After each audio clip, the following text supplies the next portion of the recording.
Hermanos, buenos días.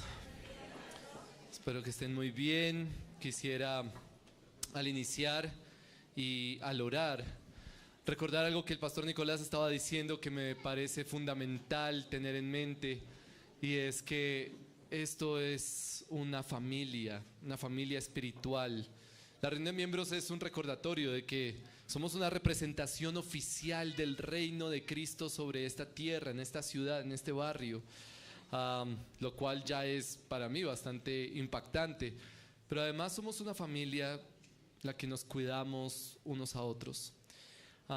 Quisiera orar para iniciar especialmente por nuestra hermana Gladys Amaya. Ella perdió a su hermana en la carne ayer, a Isabel, y pues está pasando por un momento difícil, y creo que es un buen momento para que como iglesia le demostremos que somos familia. Y oremos por ella y también le hagamos sentir nuestro cariño. Así que vamos a orar por ella, vamos a orar por la palabra de Dios proclamada hoy, y que sea el Señor obrando en nosotros. Oremos. Nuestro buen Dios y Padre Celestial, te damos gracias por ese extraordinario y profundo amor con que nos amaste. Ayúdanos a comprender cuán ancho y cuán profundo es el amor de Cristo por la obra de tu Espíritu en nosotros, para que seamos llenos de toda tu plenitud y podamos honrarte y vivir para tu gloria. Te ruego que ese sea el efecto de este mensaje hoy, de tu palabra, y también, Padre, que ese amor desborde hacia otros y no se quede simplemente en una meditación teológica y filosófica en nuestra mente, sino que desborde en amor hacia los demás. Y por eso te pedimos en esta mañana por Gladys, y te rogamos que la fortalezcas, la llenes de fuerza espiritual, para que en medio de la tristeza y el dolor encuentre paz y gozo. Recuerde tus promesas, recuerde la seguridad que tenemos en Cristo, y aún en medio de la ausencia de su hermana y la pérdida, ella pueda tener satisfacción en nuestro Señor Jesús. Así que obra en ella, y te ruego que esta iglesia local le haga sentir el amor, el cuidado de una familia. Te lo pido en el nombre de nuestro Señor Jesucristo. Amén. No sé si les ha pasado, de pronto, si usted recuerda cuando empezó en la vida cristiana, o usted apenas está empezando en la vida cristiana. Hay muchas ocasiones en las que escuchamos sermones que nos dan principios interesantes, o incluso leemos pasajes bíblicos que hasta no sabemos de memoria y nos dan un principio espiritual que llama la atención, y puede ser que su forma de expresarlo sea fácil y lo tengamos en mente, pero siempre nos preguntamos, bueno, ¿y eso cómo se hace? De pronto una predicación sobre evangelismo, vayan a evangelizar, prediquen a Cristo y todo eso, y después, bueno, pero yo ¿cómo lo hago? ¿No? O sobre el pecado, apártense del pecado, procuren la santidad. Ok, muy bien, sí, amén, pero ¿y cómo lo hago? Y esa falencia de pronto en entender el cómo hace que la vida cristiana sea un poco más difícil, sea como que se queda ahí en lo abstracto y no aterriza en lo diario, en lo real, en lo concreto. Bueno, hoy vamos a abordar uno de esos principios que yo personalmente puedo recordar que desde muy niño yo crecí en la iglesia, yo escuchaba predicaciones todos los domingos, reuniones de jóvenes, campamentos, todo lo que usted se puede imaginar, y escuchaba esa frase una y otra vez, y muchas veces me pregunté, bueno, pero ¿y qué es? ¿Cómo se hace eso? Les prometo que voy a hacer mi mejor esfuerzo para explicarles qué es y cómo es. Vamos a Gálatas capítulo 5, versículo 16 al 21, y revisen el texto a ver si ustedes pueden identificar cuál es ese principio del que estoy hablando. Gálatas 5, 16 al 21. Dice así la palabra de Dios. Digo pues, anden en el Espíritu y no cumplirán el deseo de la carne. Porque el deseo de la carne es contra el Espíritu, y el del Espíritu es contra la carne. Pues estos se oponen el uno al otro, de manera que ustedes no pueden hacer lo que deseen. Pero si son guiados por el Espíritu, no están bajo la ley.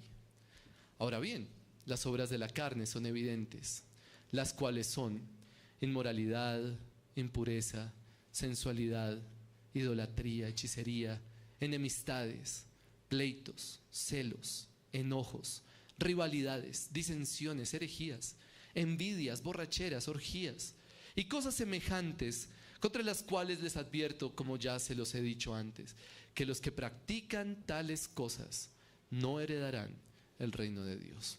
Esa es la palabra del Señor para nosotros hoy, hermanos. ¿Se dieron cuenta cuál es ese principio? Un principio que usted ha dicho muchas veces, que usted ha escuchado de pronto muchas veces, esa idea que usted posiblemente se sabe de memoria, pero que de pronto dice, bueno, pero ¿cómo se hace eso? Yo no tengo ni idea en realidad cómo se hace. Bueno, el principio es: anden en el Espíritu. Seguramente hemos escuchado muchas veces esa idea. Anden en el Espíritu, o como dice esta versión, anden por el Espíritu, aunque creo que andar en el Espíritu tiene más sentido. No creo que alcanzamos a abordar mucho eso, pero esa expresión es famosa como anden en el Espíritu, y de hecho ese es el título de mi sermón: anden en el Espíritu. 1000 veces me hice esa pregunta cuando era niño, y creciendo en la iglesia me hacía la pregunta, bueno, pero ¿qué es exactamente andar en el Espíritu? ¿Yo cómo lo hago? ¿No? ¿Cómo se hace eso? Porque suena algo muy importante, muy útil, muy interesante, pero la pregunta es: ¿y yo cómo lo hago? Y como les dije hace un momento, les prometo hacer mi mejor esfuerzo hoy para explicarles cómo hacerlo. Es decir, mi objetivo es que ustedes hoy, cuando salgan de este lugar, puedan decir, ok, ya voy a aplicar el andar en el Espíritu. Que mañana en su trabajo usted pueda decir, estoy andando en el Espíritu y estoy siendo consciente de eso. Estoy convencido de que si entendemos correctamente qué es andar en el Espíritu, la vida cristiana es como que tiene más sentido, como que se vuelve más lógica, más clara para nosotros. Así que quiero convencerlos de una idea principal, y es que andar en el Espíritu es capacidad real y efectiva. Quiero mostrarles que andar en el Espíritu es capacidad real y efectiva, que no es un principio abstracto y ya, no es un principio teológico, es capacidad real y efectiva. Y quiero mostrarles cómo, y quiero mostrarles por qué. Quiero mostrarles cómo se anda en el Espíritu. Quiero mostrarles por qué eso es efectivo. Espero que el Señor use este mensaje para que su vida cristiana sea más consciente.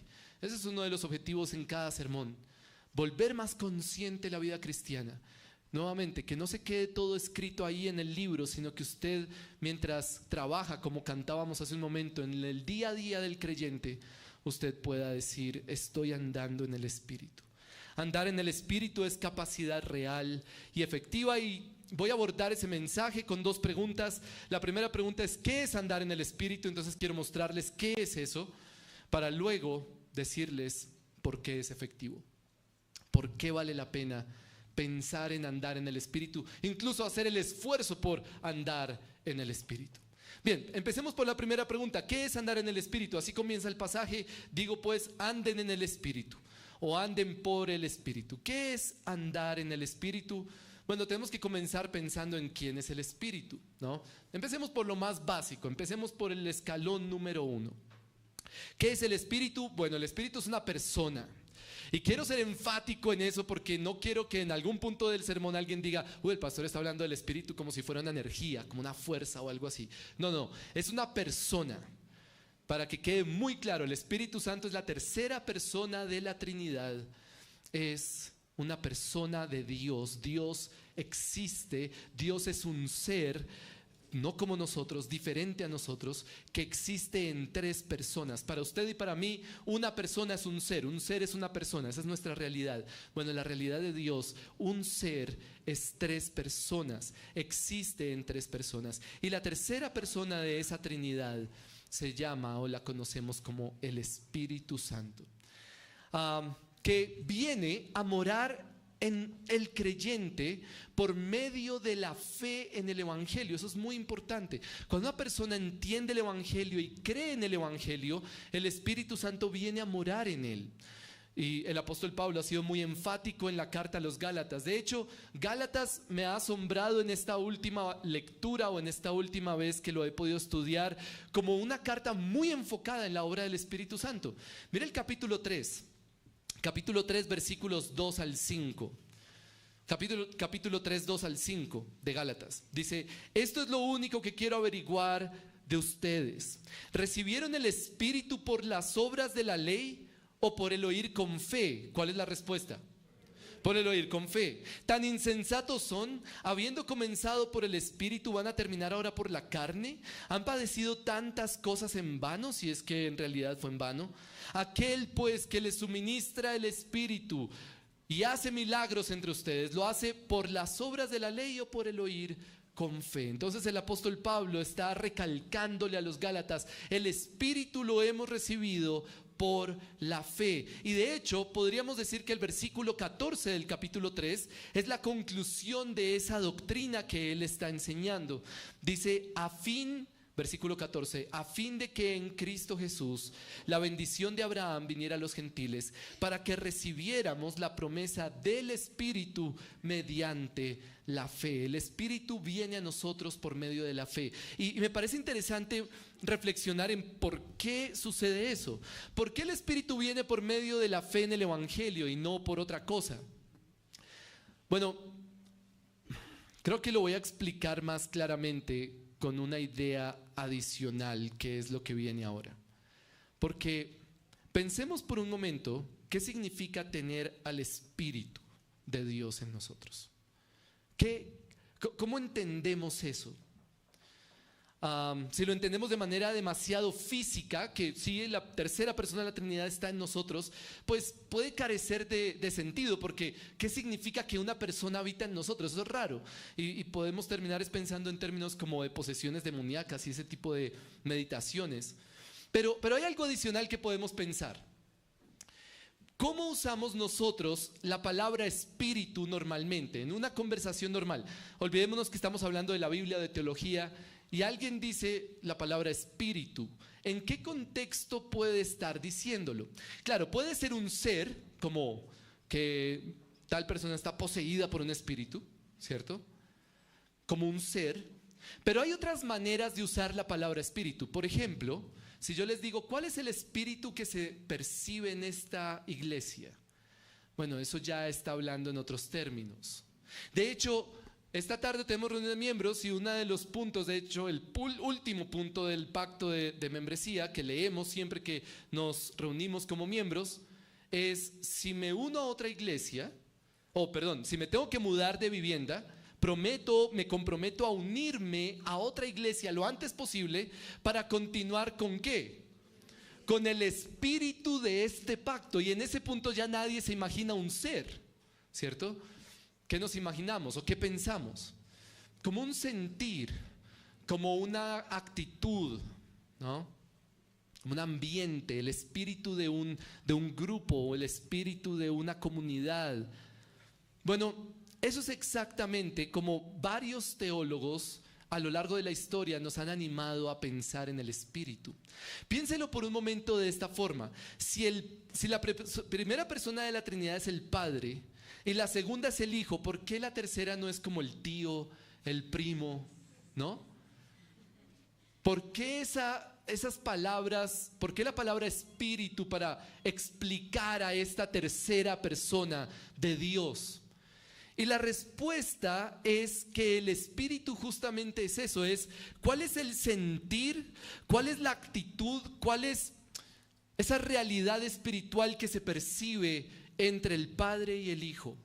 Y entonces se expresa en una persona nueva, una persona que es persona en sí misma y se llama Espíritu Santo. Miren el capítulo 4, versículo 6 de Gálatas. Pablo habla del Espíritu justamente en estos términos. Dice: y porque ustedes son hijos, Dios ha enviado el Espíritu de su Hijo a nuestros corazones, clamando Abba Padre.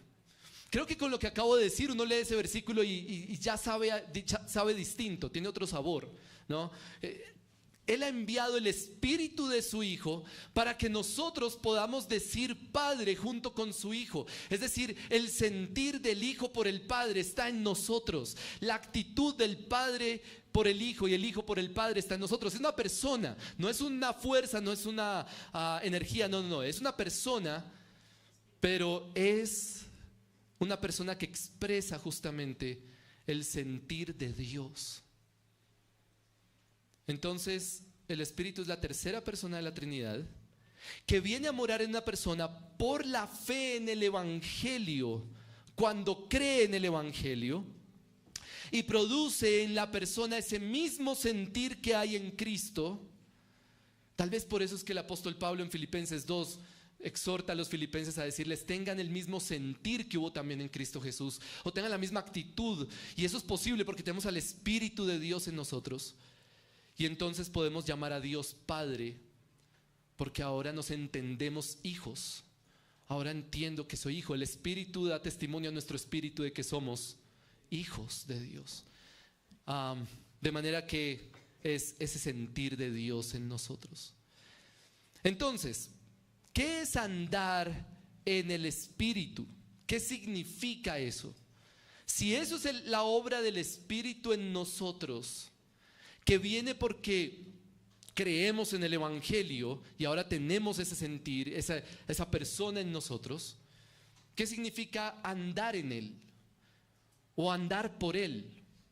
Bueno, podríamos definirlo de esta manera: es vivir o actuar guiados, y creo que esa palabra guiados es útil porque aparece en el versículo 18.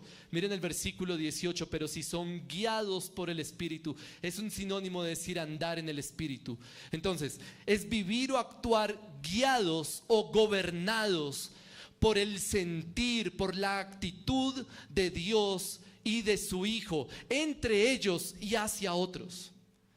Es vivir o actuar guiados o gobernados por la actitud o por el sentir de Dios y de su Hijo, entre ellos y hacia otros. Una persona que anda en el Espíritu es una persona que cuando habla expresa, manifiesta el Espíritu de Dios. ¿Y qué significa eso? Es una persona que cuando interactúa con otros está manifestando el sentir de Dios, la actitud de Dios. Que cuando vive normalmente, usted está en su trabajo y usted expresa y manifiesta el carácter, el sentir de Dios y de su Hijo. Entonces tengo que avanzar a una última pregunta, y es: ¿cómo podemos definir ese sentir? ¿Cómo en una palabra podríamos definir el sentir de Dios y de su Hijo? ¿Cómo podemos definir, y tal vez esta les ayuda, la relación entre Dios, el Padre y su Hijo? ¿Cómo podemos definir esa actitud de Dios? Y si vinieron hace 8 días y prestaron atención, ya tienen la respuesta, ¿no? Porque en el sermón pasado fue muy, muy claro. La forma en la que podemos definirlo, y de hecho es una sola palabra, es amor. Miren Gálatas capítulo 5, versículos 5 y 6. Pues nosotros, versículo 5, por medio del Espíritu esperamos por la fe la esperanza de justicia. Porque en Cristo Jesús ni la circuncisión ni la incircuncisión significan nada, sino la fe que obra por amor. Noten cómo la palabra espíritu y la palabra fe son casi intercambiables en el primer versículo, en el versículo 5. Por medio del Espíritu esperamos por medio de la fe la esperanza de justicia. Es decir, tanto el Espíritu como la fe son los medios por los cuales esperamos la esperanza de justicia. Y luego el versículo 6 nos dice: y esa fe o ese Espíritu se manifiesta por el amor. La fe no es una obra, pero la fe obra. La fe obra por amor. Ahí es donde les decía que sería interesante reflexionar un poco más, aunque ya no está aquí tan claro en el pasaje, y solo lo voy a decir así por encima y pasa y seguimos adelante. Pero es reflexionar sobre por qué el Espíritu viene a nosotros por creer en el Evangelio. Y creo que eso tiene que ver justamente con lo que cantábamos hace un momento, con el amor. El amor de Dios es tan profundo y tan asombroso que en el momento en que una persona llega a comprender por la obra del Espíritu Santo un poco de ese amor de Dios, lo que se produce es admiración, lo que se produce es asombro por lo que Dios ha hecho por nosotros en Cristo, y ese asombro se manifiesta en amor hacia Dios y amor hacia las personas. Y eso es justamente la obra del Espíritu en nosotros. Si usted puede recordar Efesios capítulo 3, que Pablo dice: pido que ustedes sean fortalecidos por el Espíritu en el hombre interior, para que sean capaces de comprender con todos los santos cuál es la anchura, cuál es la longitud, cuál es la altura, cuál es la profundidad, y de comprender el amor de Cristo que sobrepasa todo entendimiento, para que ustedes sean llenos de toda la plenitud de Dios. Eso es Efesios capítulo 3. Y no sé pues, si usted lo percibe así, pero es un lenguaje tan profundo que nos cuesta trabajo entender de qué está hablando. Esa es la obra del Espíritu en nosotros. Es hacernos comprender el amor de Dios, admirar la obra de Cristo. Y ahora queremos expresar ese amor. Y expresamos ese amor hacia Dios y hacia los demás. Eso es actuar gobernados por el sentir de Dios y su Hijo. Es amar a Dios, y por eso yo quiero honrarlo, por eso yo quiero vivir para Él, porque lo amo, porque me ha amado de tal manera que yo quiero expresar ese amor. Y al mismo tiempo es amar a los demás, porque si me mueve el amor de Cristo, como dice Pablo en 2 Corintios 5, el amor de Cristo nos constriñe. Si me mueve el amor de Cristo, entonces yo quiero amar a los demás y experimentar lo que Él me ha dado a mí. Y por eso es que el versículo 18 dice lo siguiente: pero si son guiados por el Espíritu, no están bajo la ley. Esto no es de ley. Esto no es, la vida cristiana no es cuál es el mandamiento que yo tengo que seguir aquí. No, esa no es la meditación. La meditación es cómo expreso amor acá. ¿Cómo le expreso a Dios que lo amo? ¿Cómo le expreso a mis hermanos que los amo? Entonces aquí ya tenemos que ser más prácticos y más aplicables, porque creo que ya nos fuimos demasiado lejos en la filosofía y teología, y entonces tenemos que pensar en términos prácticos. ¿Usted cómo usa esto mañana? Bueno, piense en lo siguiente. Supongamos que mañana, Dios quiera, usted recibe un dinero extra que usted no esperaba, ¿no? Recibió dinero y usted, wow, ok, tengo un dinero extra. Y entonces usted empieza a pensar: ¿qué voy a hacer con esa plata? ¿Cuáles son las primeras meditaciones que vienen a su mente? Pues las primeras meditaciones van a ser cosas como: tengo que pagar deudas, tengo que cubrir ciertas necesidades, ¿cierto? O de pronto, un poco más: bueno, pero también me podría comprar eso que me gustó. Me podría comprar ese celular, me podría comprar esa ropa que yo vi, ¿no? Y entonces usted empieza a pensar de esa manera, y eso es normal. Yo no voy a decir que eso es malo, eso es normal. Así piensa todo ser humano. Ahora la pregunta es: ¿qué le agregamos a esa meditación si el Espíritu está ahí? Si andamos en el Espíritu. Entonces, una persona que anda en el Espíritu va a tener por lo menos 2 meditaciones más, por lo menos 2 preguntas más. Primera pregunta adicional: bueno, ¿y cómo puedo manifestar que yo amo a Dios por encima de todas las cosas con ese dinero? ¿Cómo puedo demostrar que Dios es mi Dios y no el dinero, y que lo amo a Él por encima de todo? Esa es una meditación de alguien que anda en el Espíritu. Y luego la segunda meditación por implicación, y esa segunda meditación es: ¿y cómo puedo demostrarle a mis hermanos que los amo? ¿Cómo puedo demostrar que amo a otros más que a mis propias necesidades? Y ahí el amor está completo, como dice 1 de Juan. Cuando ese amor de Dios en nosotros se manifiesta y se desborda hacia otros. Y entonces demostramos que nos gobierna, que nos guía, como dice el versículo 18, el sentir de Dios. No solamente el sentir de Adán, no el sentir humano, no el sentir de la carne, sino el sentir de Dios, porque estamos expresando lo que Él es. Y nuevamente, aquí no hay ley. Esto no es de ley. Si usted recibe mañana dinero extra, usted no debe ir a la Biblia y pensar: bueno, ¿dónde está el mandamiento que me dice cómo usar un dinero extra? Así no se rige la vida cristiana. La vida cristiana no es gobernada por la ley. La vida cristiana es gobernada por el Espíritu. que se manifiesta en el amor. Entonces, por causa del Evangelio, que produce asombro y admiración en nosotros por Cristo, actuamos motivados por amor, porque amamos a Dios sobre todas las cosas y porque amamos a nuestros hermanos, así como Cristo nos amó.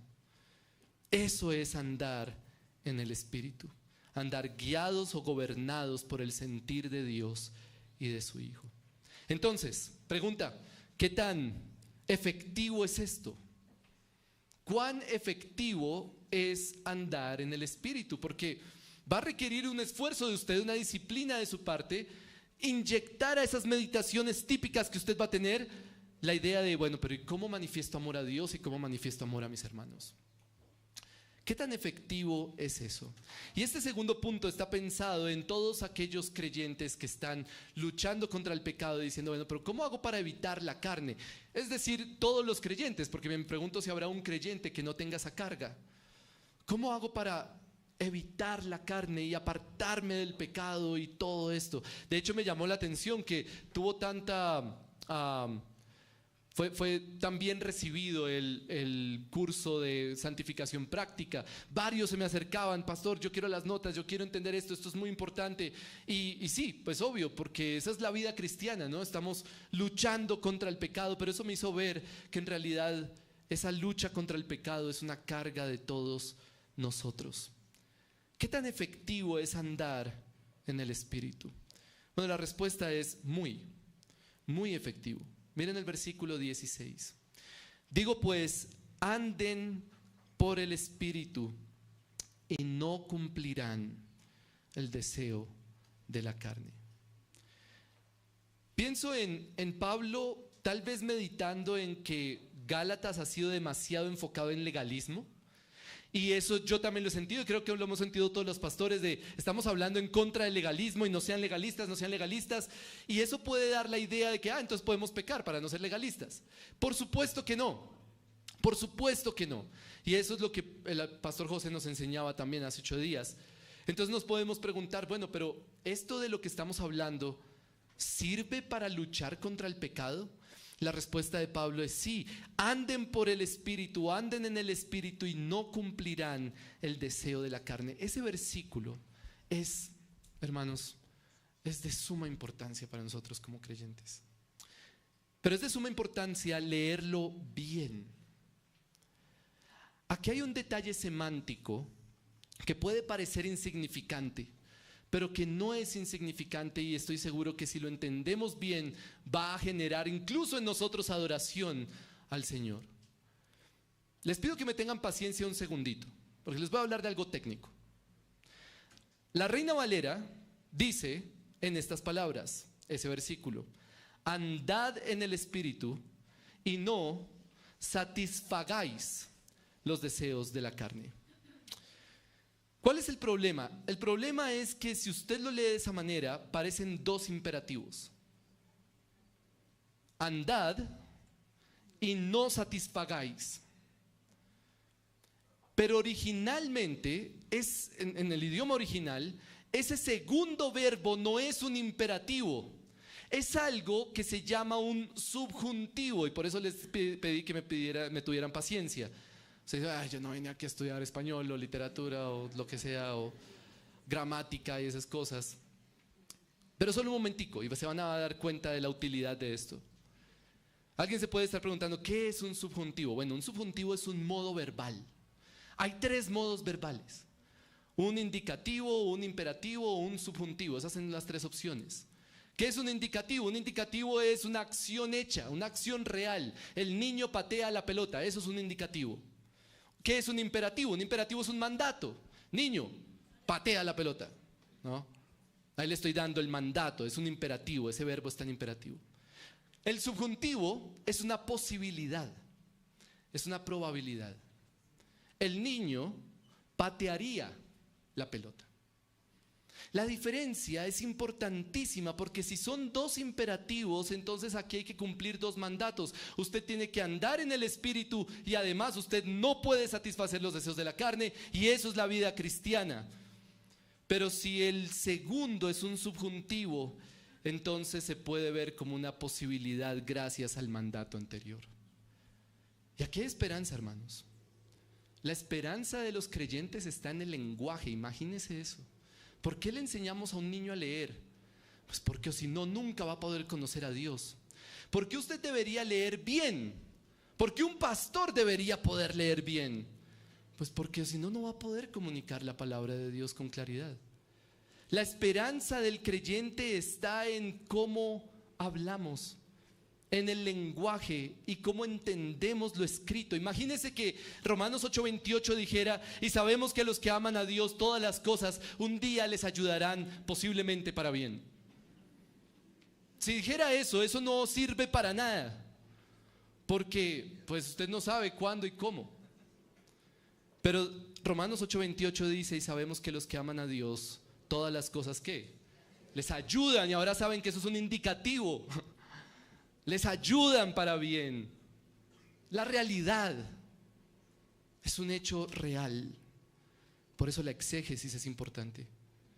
Hay que dar gracias a Dios porque este segundo verbo es un subjuntivo, porque eso significa que andar en el Espíritu produce la capacidad de no satisfacer los deseos de la carne. Andar en el Espíritu es capacidad real y efectiva. Y tiene mucho sentido porque miren lo que dice el versículo 17. El versículo 17 dice: porque el deseo de la carne es contra el Espíritu y el del Espíritu es contra la carne, pues estos se oponen el uno al otro, de manera que ustedes no pueden hacer lo que deseen. Usted no puede ser neutro. Usted o sirve a la carne o sirve al Espíritu. Aquí es cuando Pablo se pone en blanco y negro y dice: aquí en este punto en realidad no puede haber grises. No existe tal persona que sirve a la carne y sirve al Espíritu al mismo tiempo, que anda en el Espíritu y que anda en la carne. Tal cosa no existe. Si usted anda en el Espíritu, usted no va a satisfacer los deseos de la carne. Si usted anda en la carne, usted simplemente no anda en el Espíritu. Y mire lo que pasa en el versículo 21. Contra las cuales les advierto, como ya se lo he dicho antes, que los que practican tales cosas no heredarán el reino de Dios. La carne no hereda el reino de Dios. Andar en el Espíritu es capacidad real y efectiva. Entonces, ¿cómo funciona esto nuevamente? Aunque ya les dije, pero creo que Pablo quiere que lo pensemos un poco más. Porque el versículo 19 lo que hace es empezar una lista de pecados, ¿se dan cuenta? Y pecados muy variados. Ahora bien, las obras de la carne son evidentes: inmoralidad, impureza, sensualidad, idolatría, hechicería, enemistades, pleitos, celos, enojos, rivalidades, disensiones, herejías, envidias, borracheras, orgías y cosas semejantes. Entonces, Pablo quiere que pensemos en la gran variedad de pecados que hay, que es andar en la carne. Y la pregunta es: ¿qué tiene esto que ver con andar en el Espíritu, con lo que hemos visto ahora?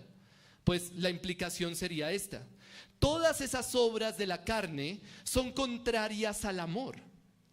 Si usted cultiva amor hacia Dios y hacia los demás, usted no va a querer esas obras de la carne, porque su sentir, el ambiente que gobierna su mente, su alma, su corazón, su vida, es el Espíritu, es el sentir de Dios y de su Hijo. Y entonces las obras de la carne como que no cuadran. No es por ley, nuevamente, ¿se dan cuenta? Pensemos en la inmoralidad sexual, que son los primeros 3 pecados que Pablo plantea en el versículo 19. No los vamos a desarrollar así todos, pero pensemos por un momento en esto: inmoralidad sexual. El pecado de inmoralidad sexual implica que una persona es tan egoísta que usa a otra persona para cumplir sus propios deseos. Eso es inmoralidad sexual. No es amor, no es una persona que se mueve por el amor. Es una persona que se mueve por el egoísmo. La fornicación, el adulterio, la pornografía, todo eso es egoísmo. Incluso la sensualidad, como lo dice acá en el versículo 19. Una mujer que se viste sensualmente, y especialmente una creyente que se viste sensualmente para venir a la iglesia o algo así, pues es una persona que no está pensando en otro, está pensando en sí misma y en cómo ser el centro de atención de todo el mundo. Y lo último que está pensando es: tengo que cuidar el corazón de mis hermanos en la fe. Pero es lo mismo un hombre que trata de seducir a una mujer de manera inmoral. Un hombre que está casado o puede que no esté casado, pero igual está seduciendo a una mujer solamente porque quiere su cuerpo. No hay amor, no la ama, sino porque es egoísta. Todo eso es inmoralidad sexual. Pornografía es eso. Y es una expresión de todo lo contrario al Espíritu de Dios. Entonces ahí es donde el creyente tiene que parar. Mire, piénselo de esta manera. Piense en este momento en el pecado que más lo atormenta a usted. ¿Cuál es ese pecado? ¿En qué situaciones usted siente que ese pecado que más lo atrae es cuando genera esa atracción, cuando usted es más débil hacia ese pecado? Y ahora, si usted ya se pudo imaginarlo, pudo pensarlo, ahora hágase dos preguntas. En ese punto, ¿cómo puedo manifestar que amo a Dios? ¿Cómo puedo manifestar que amo a mis hermanos? Andar en el Espíritu no es no llegar a ese punto, no es no tener tentaciones. Por supuesto que hay tentaciones.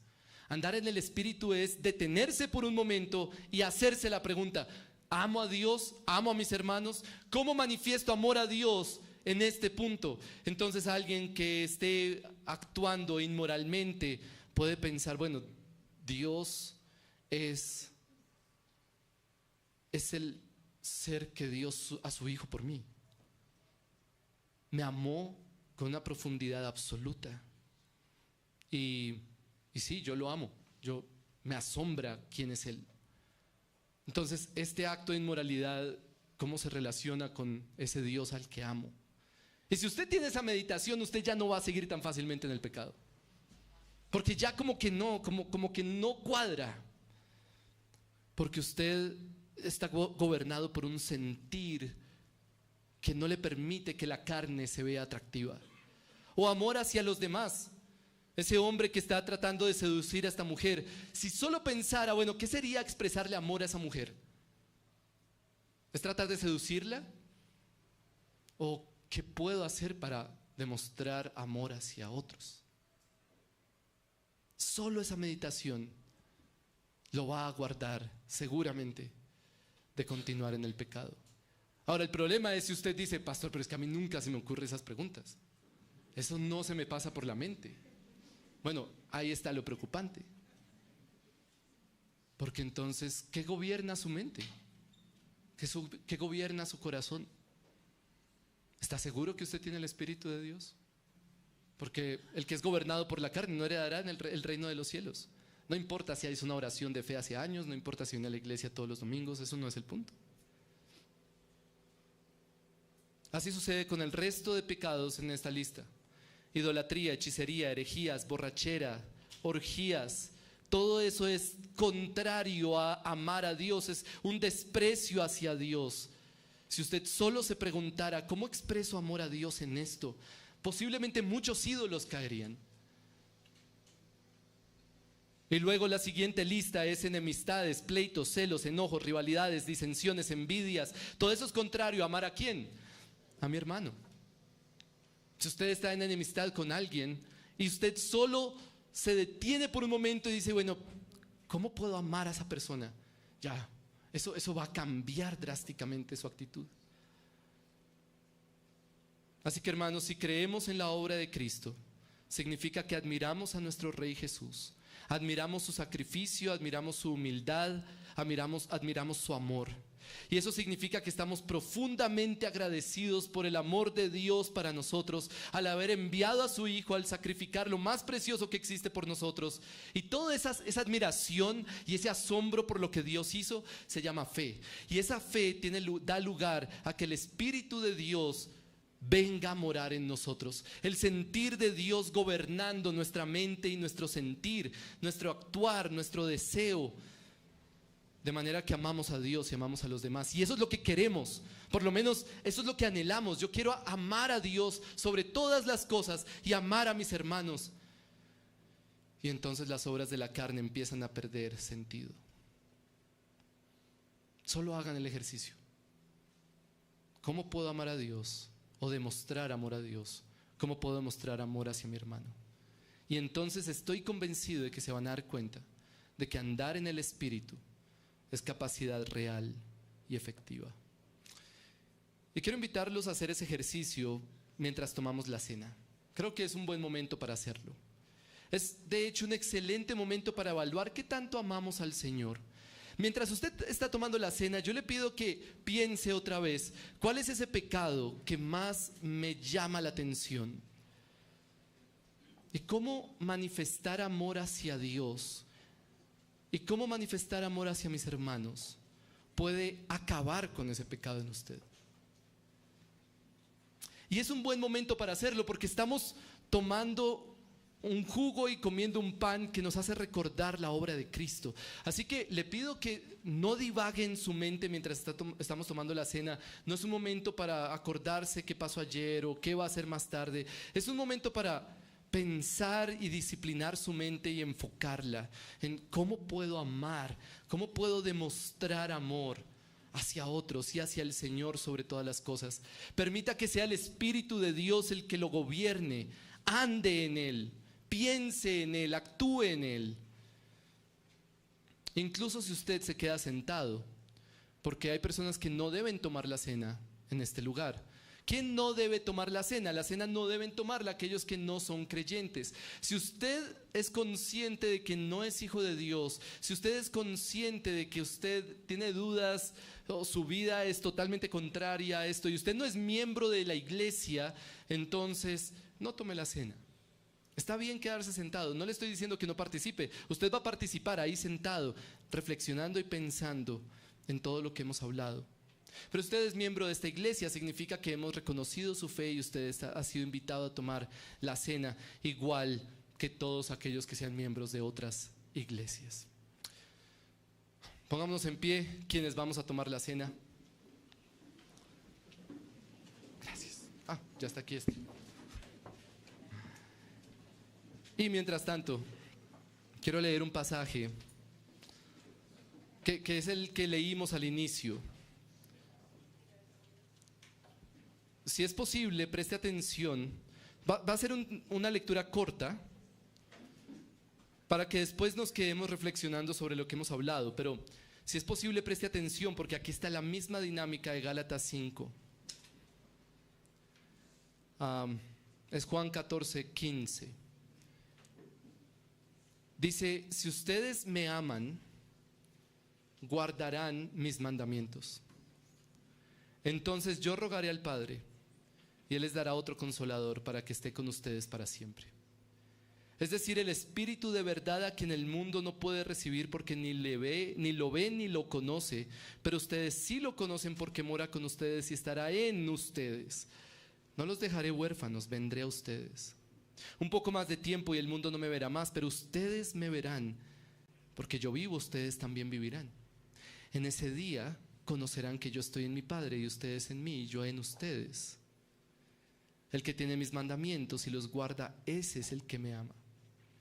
Y el que me ama será amado por mi Padre y yo lo amaré y me manifestaré a él. Judas, no el Iscariote, le dijo, Señor, ¿y qué ha pasado que te vas a manifestar a nosotros y no al mundo? Jesús le respondió, si alguien me ama, guardará mi palabra. Y mi Padre lo amará y vendremos a él y haremos con él morada. Todo eso es su espíritu, ¿no? El que no me ama no guarda mis palabras y la palabra que ustedes oyen no es mía, sino del Padre que me envió. Estas cosas les he dicho estando con ustedes, pero el Consolador, el Espíritu Santo, a quien el Padre enviará en mi nombre, Él les enseñará todas las cosas y les recordará todo lo que les he dicho.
Hermanos, al comer el pan, recuerden que Dios entregó a su Hijo para ser molido por nuestros pecados. Su amor es extraordinario, es más profundo de lo que podemos imaginar. Y si ese amor nos mueve, entonces deberíamos expresarlo en obras que lo honren. Así que comamos el pan en memoria de nuestro Señor.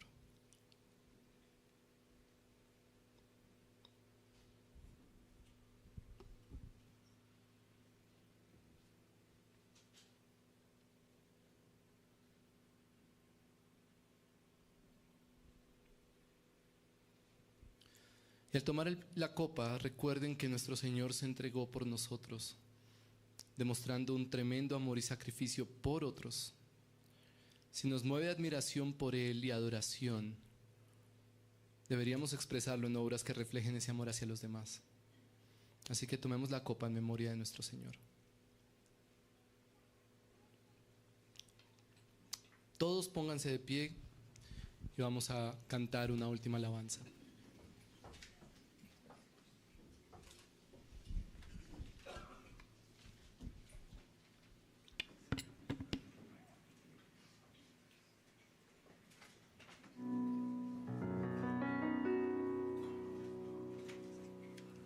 Profundo es el amor de Cristo,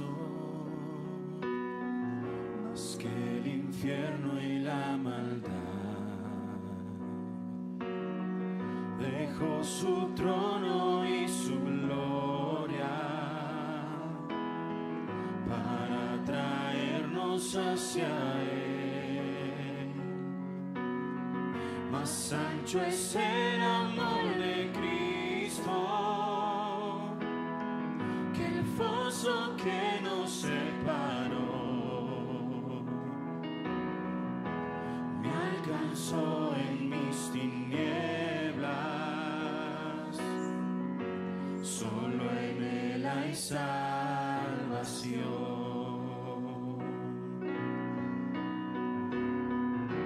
Más profundo que el mar,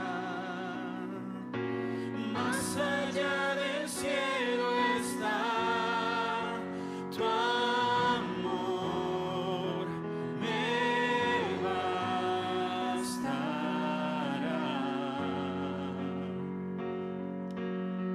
Más fuerte es el amor de Cristo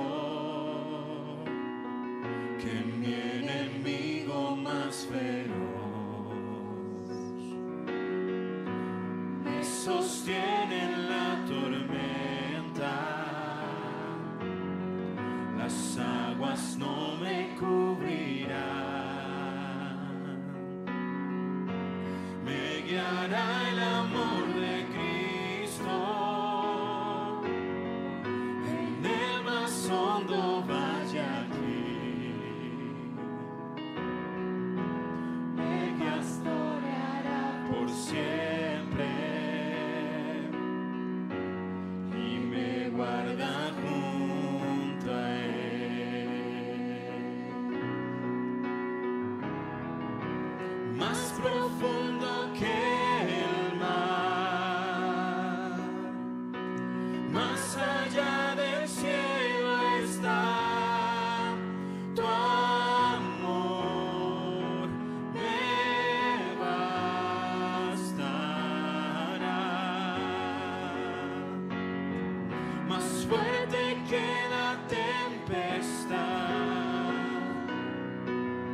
venció el pecado y la maldad.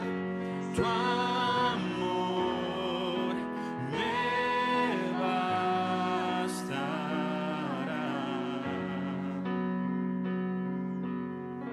Más dulce es el amor de Cristo, mientras más cerca estoy de ti. Disfrutaré su amor por siempre,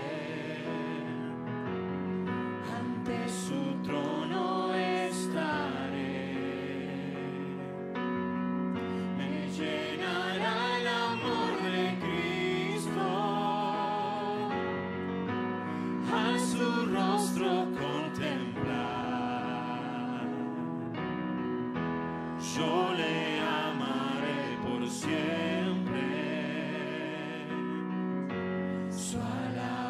alabanza cantaré, su alabanza cantaré, su alabanza cantaré.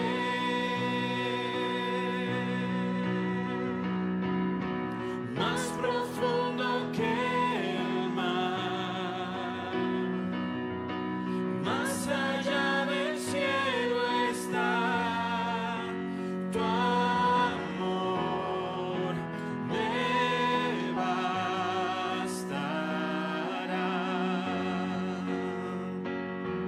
Más fuerte que la tempestad, venció el pecado y la maldad, tu amor me bastará.